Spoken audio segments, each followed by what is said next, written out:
बिस्मिल्लाहिर्रहमानिर्रहीम। नाज़रीन, कुछ लोग कहते हैं सिर्फ तलाक देने से ही निकाह नहीं टूटता, बल्कि कई बार मियाँ बीवी कुछ ऐसे काम कर जाते हैं जिनसे भी निकाह टूट जाता है और इनको मालूम भी नहीं होता कि इनका निकाह टूट चुका है। इसलिए आज की वीडियो में हम आपको ऐसे 7 काम बताने वाले हैं जिनको करने से निकाह अपने आप ही टूट जाता है, यानी कि तलाक दिए बगैर ही निकाह टूट जाता है और मियाँ बीवी का रिश्ता ख़त्म हो जाता है और फिर ऐसे मियाँ बीवी आपस में एक दूसरे के लिए हराम हो जाते हैं। इसलिए आज की हमारी ये वीडियो हर मियाँ बीवी के लिए बहुत ख़ास है।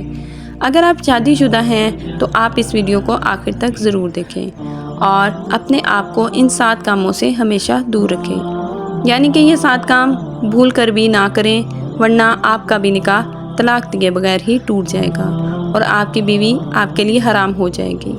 और अगर आप एक औरत हैं तो आपका शोहर आपके लिए हराम हो जाएगा। मोहतरम नाज़रीन, सबसे पहले तो हम आपको बता दें कि निकाह हमारे प्यारे नबी हज़रत मोहम्मद सल्लल्लाहु अलैहि वसल्लम की एक अहम सुन्नत है। अल्लाह के प्यारे नबी सल्लल्लाहु अलैहि वसल्लम ने फरमाया कि निकाह मेरी सुन्नत है और जिसने मेरी इस सुन्नत पर अमल ना किया इसका मुझसे कोई ताल्लुक़ नहीं। तो इसका मतलब ये है कि हर इंसान को चाहिए, वो मर्द हो या औरत, निकाह ज़रूर करे। अगर कोई मर्द या औरत बिला वजह से निकाह नहीं करते और कहते हैं कि हम शादी नहीं करेंगे, तो इस औरत और मर्दों पर अल्लाह ताला ने लानत फरमाई है। इसके अलावा अल्लाह के प्यारे रसूल सल्लल्लाहु अलैहि वसल्लम ने यह भी इरशाद फरमाया कि जब कोई इंसान निकाह कर लेता है तो इसका आधा दीन मुकम्मल हो जाता है। इसका मतलब ये है कि निकाह करने से इंसान बहुत सारे गुनाहों से बच जाता है। इसलिए हर इंसान को चाहिए कि वो निकाह ज़रूर करे, यानी कि वो शादी ज़रूर करे।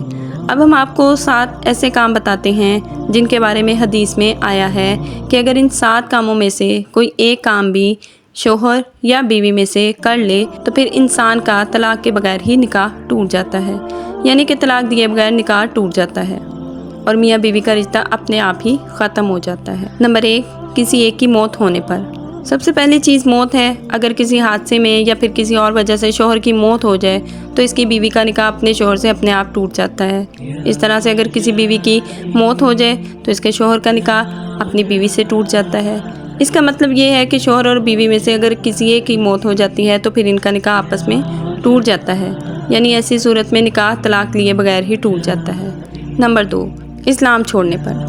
दूसरा काम ये है मियाँ बीवी में से किसी का एक का इस्लाम से खारिज हो जाना या इस्लाम को छोड़ देना, यानी मियाँ बीवी में से कोई एक इंसान, चाहे वो शोहर हो या बीवी, अगर किसी वजह से इनमें से एक इस्लाम से खारिज हो जाता है, यानी नाउज़ बिल्लाह, अगर मियाँ बीवी में से कोई एक इस्लाम को छोड़कर किसी दूसरे मज़हब को अपना लेता है तो ऐसी सूरत में भी मियाँ बीवी का निकाह तलाक दिए बगैर ही टूट जाता है और मियाँ बीवी आपस में रिश्ता ख़त्म कर देना चाहिए। नंबर 3, खुला लेने पर। अब कुछ लोग पूछेंगे कि ये खुला क्या होता है, तो हम आपको बता दें कि खुला दरअसल औरत की तरफ से किया जाता है। जैसा कि हमारी शरीयत में तलाक देने का हक़ सिर्फ मर्द को होता है, लेकिन कई बार ऐसा हो जाता है कि बीवी शोहर से तलाक लेना चाहती है लेकिन शोहर अपनी बीवी को तलाक नहीं दे रहा, जबकि बीवी अपने शोहर से तंग आ चुकी है और इसको अपने शोहर से छुटकारा चाहिए। अब ऐसे में औरत क्या करेगी? तो ऐसी सूरत में शरीयत ने औरत को खुला लेने का हक़ दिया है, यानी कि ऐसी सूरत में वो अदालत से रुजू करके अपने शोहर से छुटकारा हासिल कर सकती है। खुला के ज़रिए जज मियाँ बीवी का रिश्ता ख़त्म करवा देगा, यानी कि ऐसी सूरत में मियाँ बीवी का तलाक के बगैर ही निकाह टूट जाता है और फिर वो आपस में एक दूसरे के लिए हराम हो जाते हैं। नंबर 4, किसी एक के लापता हो जाने पर। चौथा काम ये है कि लापता हो जाना, यानी कि गायब हो जाना, फिर जानबूझकर मियाँ बीवी में से कोई एक घर से भाग जाना, यानी अगर मियाँ बीवी में से कोई एक लापता हो जाता है या फिर जानबूझकर इनमें से कोई एक अपने घर से भाग जाता है और इसके बाद काफ़ी कोशिश करने के बाद भी वो नहीं मिलता या फिर नहीं मिलती और काफ़ी अरसा गुजर जाता है, तो फिर ऐसी सूरत में मियाँ बीवी का निकाह तलाक के बगैर अपने आप ही टूट जाता है और मियाँ बीवी का रिश्ता अपने आप ही ख़त्म हो जाता है। फिर ऐसे में अगर वो मियाँ बीवी चाहें भी तो फिर किसी दूसरे से निकाह कर सकते हैं। नंबर 5, रिश्तों के हवाले से। मिसाल के तौर पर अगर किसी मर्द का किसी औरत के साथ निकाह हुआ और वो दोनों मियाँ बीवी साथ रह रहे हैं, लेकिन बाद में अगर मर्द को पता चल गया कि इसने जिस लड़की के साथ निकाह किया है वो इसकी रज़ाई बहन है, यानी कि वो तो इसकी दूध शरीक है।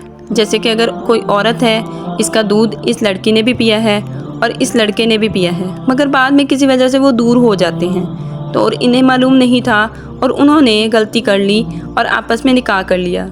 مگر بعد میں تحقیقات سے پتہ چلا کہ وہ تو آپس میں رضائی بہن بھائی ہیں، تو پھر ایسے میں ان کا نکاح ٹوٹ جاتا ہے، کیونکہ جس طرح اسلام میں سگے بہن بھائی کا نکاح نہیں ہوتا، ویسے ہی رضائی بہن بھائی بھی آپس میں نکاح نہیں کر سکتے، تو پھر ایسی صورت میں ان کا طلاق دیے بغیر ہی نکاح ٹوٹ جائے گا اور دونوں ایک دوسرے کے لیے حرام ہو جائیں گے۔ نمبر 6، تخیر اور ایلا سے۔ اگر شوہر اپنی بیوی کو اپنی طرف سے یہ اختیار دے دے کہ وہ چاہے تو طلاق لے لے اور چاہے تو اپنے شوہر ہی کے نکاح میں رہ جائے، اس کو تخیر کہتے ہیں۔ اور ایلا یہ ہے کہ شوہر یہ قسم کھا لے کہ میں اپنی بیوی سے صحبت نہیں کروں گا، یعنی ہم بستری نہیں کروں گا، تو ایسی صورت میں بھی طلاق کے بغیر بھی نکاح ختم کر سکتی ہے بیوی۔ نمبر 7، جو کہ رشتوں کے حوالے سے ہے۔ 7ویں اور آخری بات بھی رشتوں کے حوالے سے ہے۔ اس کو آپ غور سے ایسے سمجھیں کہ اگر کسی کا بیٹا 7 سال کا ہے یا اس سے زیادہ عمر کا، تو پھر اس کو چاہیے کہ وہ اپنی ماں کے ساتھ نہ سوئے۔ اسی طرح سے اگر بیٹی 9 سال کی ہو جائے یا اس سے اوپر کی ہو جائے تو اس کو بھی چاہیے کہ وہ اپنے باپ کے ساتھ نہ سوئے۔ اگر اس عمر کے بعد بیٹی اپنے باپ کے ساتھ سوئے اور خدا نخواستہ کبھی باپ کی شہوت جاگ جائے تو ایسے میں اس کا نکاح اپنی بیوی کے ساتھ ٹوٹ جائے گا، یعنی کہ ایسی صورت میں اس شخص کا اپنی بیٹی کی ماں کے ساتھ رشتہ اپنے آپ ہی ختم ہو جائے گا۔ اس وجہ سے شریعت نے حکم دیا ہے کہ اگر بیٹی 9 سال کی ہو جائے تو وہ اپنے باپ کے ساتھ نہ سوئے، اور ایسا ہی معاملہ ماں اور بیٹے کا ہے۔ اس کے علاوہ کچھ لوگ بولتے ہیں کہ شوہر اگر اب بیوی سے 4 مہینے سے زیادہ وقت دور ہو جاتا ہے تو ان کا نکاح ٹوٹ جاتا ہے، یا پھر اگر کسی نے اپنی سالی کے ساتھ زنا کر لیا تو پھر میاں بیوی کا بھی رشتہ ٹوٹ جاتا ہے۔ تو ہم آپ کو بتا دیں کہ زنا کا معاملہ الگ ہے، جس کی سزا بھی الگ ہے، لیکن اس سے میاں بیوی کا نکاح نہیں ٹوٹتا۔ امید کرتی ہوں کہ آج کی ویڈیو آپ کو پسند آئی ہوگی۔